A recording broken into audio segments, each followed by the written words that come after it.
yau kuma ko in ce yanzu kuma da su Alhaji Zamfara, Alhaji mai kuɗi, an yi magana wai taimakon matasa da matasa sun zo ku taimake su ku fara ba su labarin gwagwarmayar da kuka yi a rayuwa. Wacce gwagwarmaya in tarihi yake so ya je wajen malaman tarihi masu ba shi tarihi. In za ka taimaki mutum ka taimake shi, za ka je wani fara baka labarin Ikko a yi lokacin da suka je Ikko.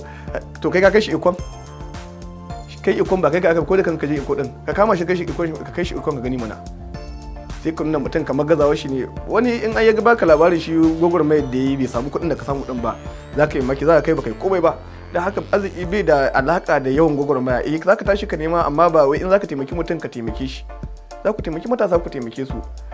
Da aka ce ka je Ikko kai ma wani taimake ka je wajen, ya kama hannun kai ka. Ba mun ce wai an rika matasa, a dora su inda za su ginu, al'umma kowa ya zauna lafiya. Amma da an zo mutum ya ku taimake shi, ku fara bashi labarin yanda kuka taso, yanda kuka yi gwagwarmaya, yanda shi in ya baka labarin gwagwarmaya da ya baka yi ta ba, amma kuma Allah bai bashi kuɗin ba. Don haka yanda ya kamata a yi shine a taimaki al'umma. In za a taimaki al'umma a taimake su.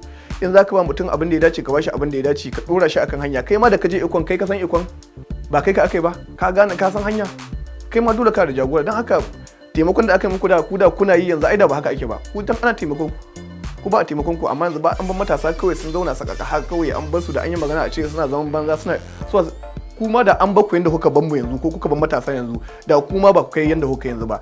Can farko taimakon ku aka rika yi, wanda suka da abin yi suka taimake ku, suka dora ku akan hanya, ana zaman lafiya ba irin yanda ake ciki ba. Amma yanzu da irin tashe-tashen da hankulin da ake yi, da irin rashin natsuwa da ake da shi, amma matasa sukan zage su tashi su nema inda suka ga su ce a taimake su, ya ki taimakon su kuma, amma kuma sai a fara nuna cewa matasa ba su kaza. To ba dole abubuwa su rincaɓe ba.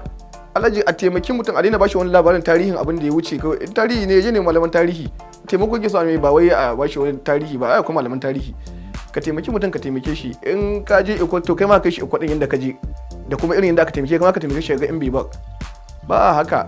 Ni ina ganin in aka gyara kowa zai zauna lafiya. Amma ka za kawai yanzu ƴaƴan wancan suka taso ba ƴaƴansu ba suke taimako ba, ƴaƴan wasu suke taimako, su taimaki na su taimaki wasu. Amma mun tsaya yanzu kawai da an yi magana ya ce mutum ai bai san yadda ka tashi ka samu kuɗin ka ba, kokarin ka bane ba. Kai ma aka taimake ka taimaki wani, sai Allah ya ƙara taimakon ka. Shawara ce kawai, ba wani abu ba.